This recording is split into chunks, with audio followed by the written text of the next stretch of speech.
और टॉपिक चल रहा है वायु से वायु की विशेषताएं। वायु सभी जगह व्याप्त है और किंतु हम इसे देख नहीं सकते हैं, नहीं पाते हैं, और हम केवल वायु का अनुभव ही कर सकते हैं। वायु एक पदार्थ है और इसमें भार होता है और इसमें कोई भी रंग नहीं होता, अर्थात वायु रंगीन है, इसके आर पार देखा जा सकता है, अतः वायु पारदर्शक होती है। वायु अनेक भारी व हल्की गैसों का मिश्रण है। वायुमंडल में 78% नाइट्रोजन, 21% ऑक्सीजन और 0.03% कार्बन डाइऑक्साइड और 0.90% आर्गन तथा शेष अन्य गैसें कण पाए जाते हैं। इस प्रकार से वायु में सर्वाधिक मात्रा में नाइट्रोजन गैस पाई जाती है और यह गैस अपेक्षाकृत कम क्रियाशील होती है। धरातल के समीप वायु का घनत्व अधिक पाया जाता है तथा ज्यो ज्यो हम धरातल से ऊपर उड़ते हैं तो घनत्व कम होता जाता है। सामान्यतः भारी गैसें वायुमंडल के निचले भाग में तथा हल्की गैसें वायुमंडल के ऊपरी भाग में पाई जाती हैं।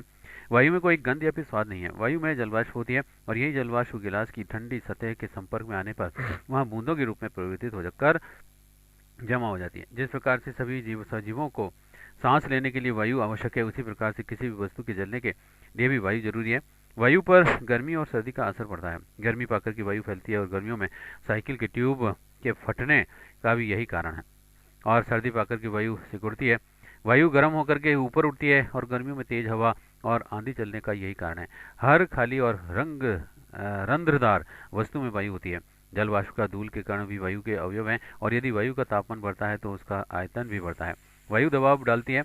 बंद पात्र में दाब बढ़ाने पर वायु संपीड़ित हो जाती है। जैसे जैसे दाब बढ़ाते हैं वायु और अधिक संपीड़ित होती है। संपीड़ित वायु का दाब अधिक होता है और वायु दाब में अंतर होने पर वायु का प्रभाव होता है। मौसम परिवर्तन में वायु दाब की प्रमुख भूमिका होती है और वायु का भार और दाब इसके तापमान के अनुसार बदलते हैं। वायु में विभिन्न गैसों का प्राकृतिक रूप से संतुलन बना रहता है। वायुमंडल की परतें पहले तो शोभ मंडल।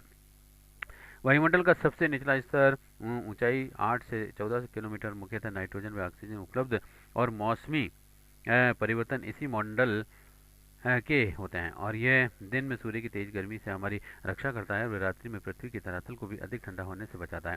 क्षोभ सीमा दूसरा, क्षोभ मंडल व समताप मंडल के बीच का भाग जिसकी की चौड़ाई लगभग 1.5 से 2 किलोमीटर तक है। तीसरा समताप मंडल, क्षोभ सीमा के ऊपर यह मंडल है जिसकी की ऊंचाई 16 किलोमीटर से 32 किलोमीटर तक है। वायुयान इसी मंडल में उड़ते हैं और इस मंडल की खोज टीज रेंस डी बोर्ट ने 1902 ईस्वी में की थी। चौथा ओजोन मंडल, ऊंचाई 32 से 80 किलोमीटर, ओजोन गैस की उपलब्धता जो कि सूर्य की पराबैंगनी किरणों से हमारी रक्षा करती है।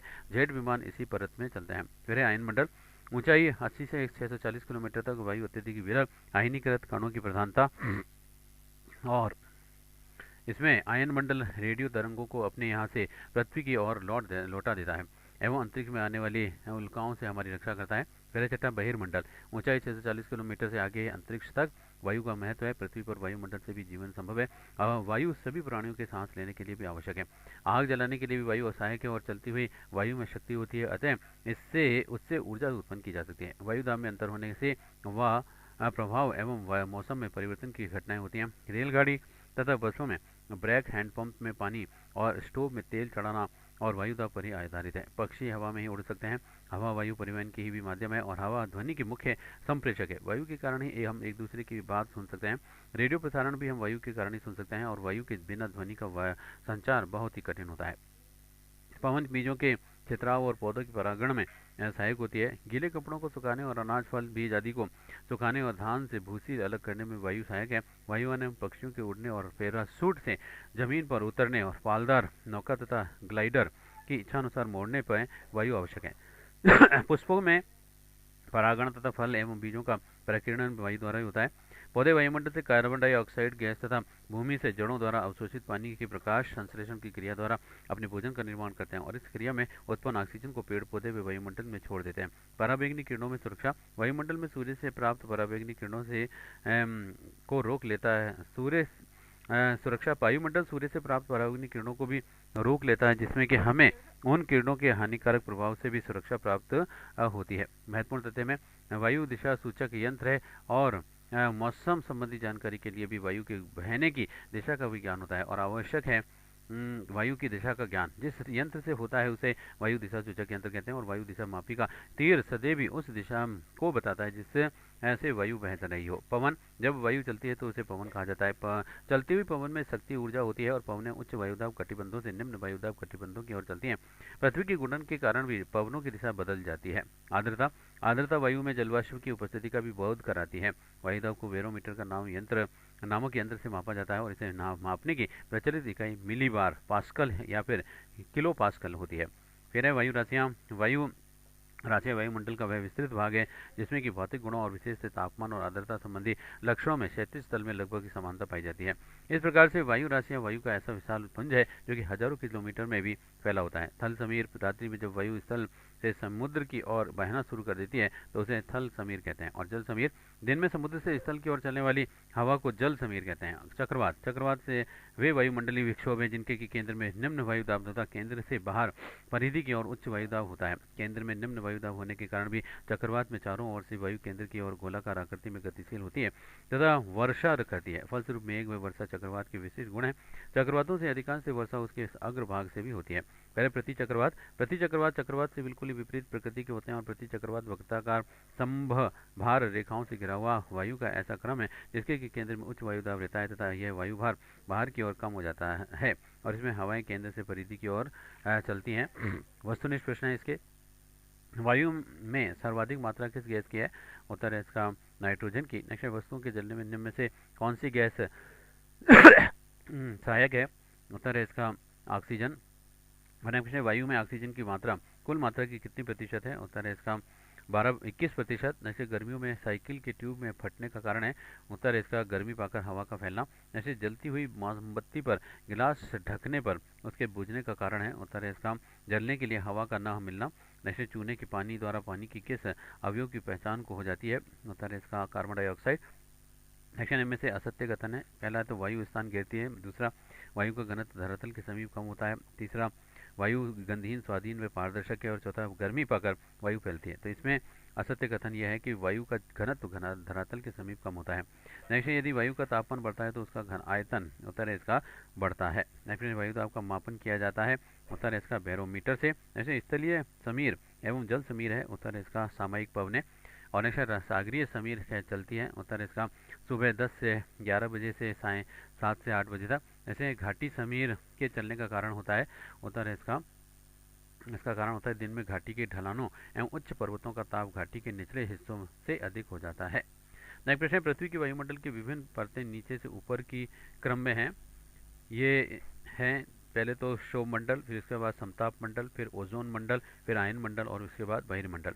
नेक्स्ट प्रश्न है, विभिन्न वायुमंडलीय घटनाएं वायुमंडल के किस भाग में होती हैं? होता है क्षोभ मंडल में। और नेक्स्ट प्रश्न है, रेडियो एवं टेलीविजन प्रसारण में सहायक वायुमंडल परत है। उत्तर है आयन मंडल। नेक्स्ट प्रश्न है, ओजोन परत एवं महत्वपूर्ण वायुमंडलीय परत के क्यों है? क्योंकि वह, उत्तर है इसका, सूर्य के पराबैंगनी किरणों को रोकती हैं।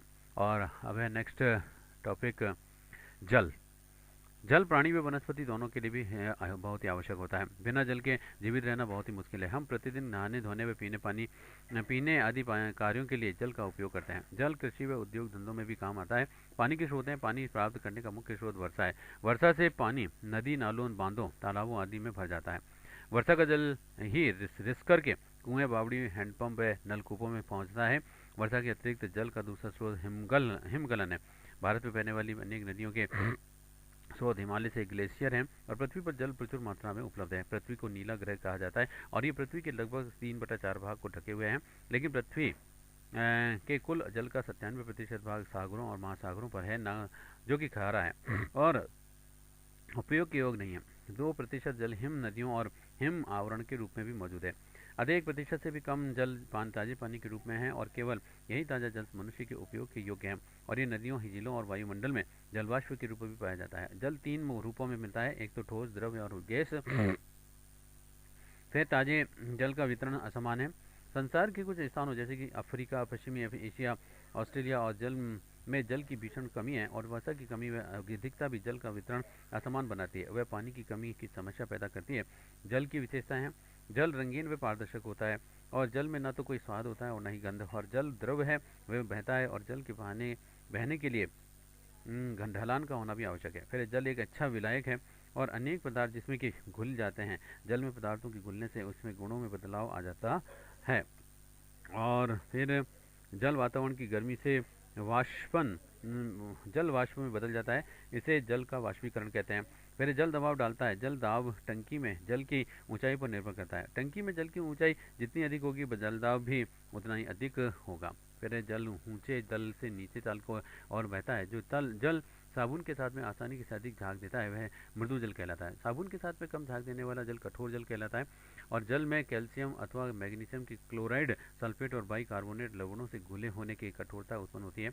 जो कठोरता जल को उबाल करके दूर की जा सकती है उसे अस्थायी कठोरता, तथा जो कठोरता जल को उबालने से दूर नहीं की जा सकती है उसे स्थायी कठोरता कहते हैं। जल का महत्व है। पृथ्वी पर समस्त जीवों का आधार जल है और मनुष्य के जीवन में जल का बहुत ही महत्व है।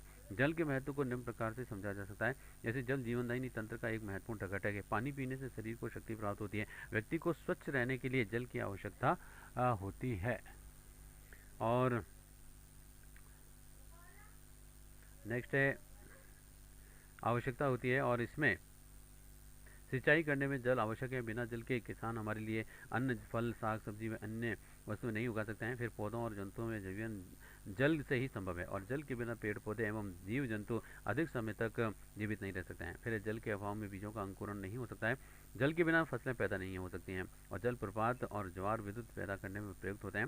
उद्योग धंधों के लिए भी जल अनिवार्य है और महासागर विभिन्न प्रकार के जीवों के लिए भी सबसे समृद्ध और सबसे उत्पादक पर्यावरण आए।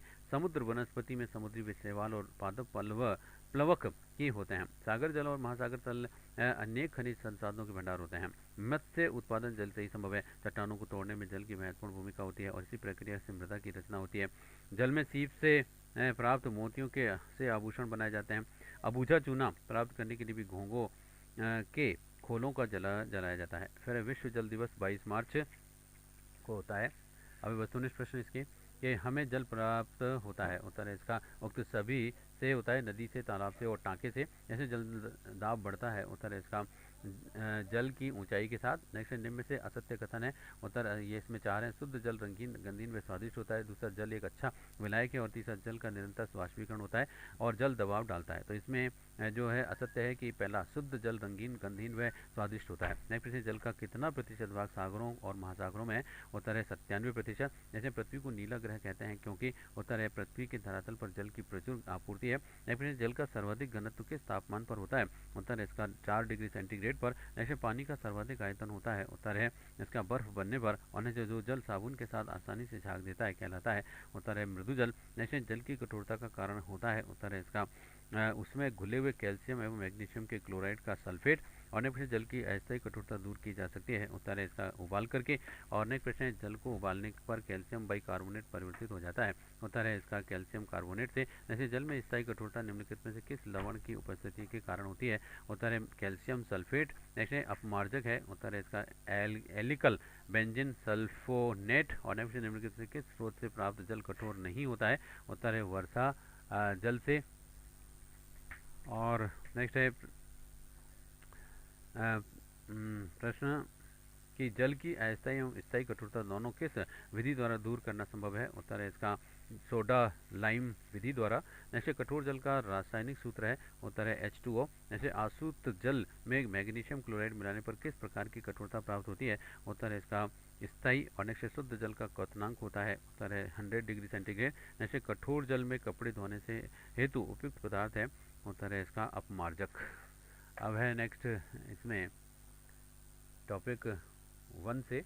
वन प्रारंभिक काल से ही पृथ्वी पर पशु पक्षी एवं मानव जनित स्थलीय तथा जीवन यापन का प्रमुख साधन है और प्रकृति का संतुलन बनाने में सहयोग करने और मृदा व जल का संरक्षण करने तथा शेषवा काल में मृत्यु तक कभी कभी अवस्थाओं में मानव के लिए उपयोगी होने के कारण भी वृक्ष प्राकृतिक संसाधनों का महत्वपूर्ण अंग बने हुए हैं। हमारे धर्म ग्रंथों में वृक्षों के महत्व का जो जिस प्रकार से वर्णित किया गया है वह वृक्षों के प्रति हमारे उच्च आदर भाव एवं अरण्य संस्कृति का परिचय है। और वनों में पर्यावरण संतुलन के अलावा न केवल प्राणवायु का संचार होता है अभी तो वन उपजों में हमारी बहुत सी आवश्यकताओं की संपूर्ति भी होती है। इस दृष्टि से जीवन रक्षक कहलाते हैं। 1952 में बनी राष्ट्रीय वन नीति के अनुसार भारत में देश के कुल भौगोलिक क्षेत्र का 1/3 भाग में वन होने चाहिए और हमारे जीवन में वनों के महत्व को निम्न प्रकार से स्पष्ट किया जा सकता है।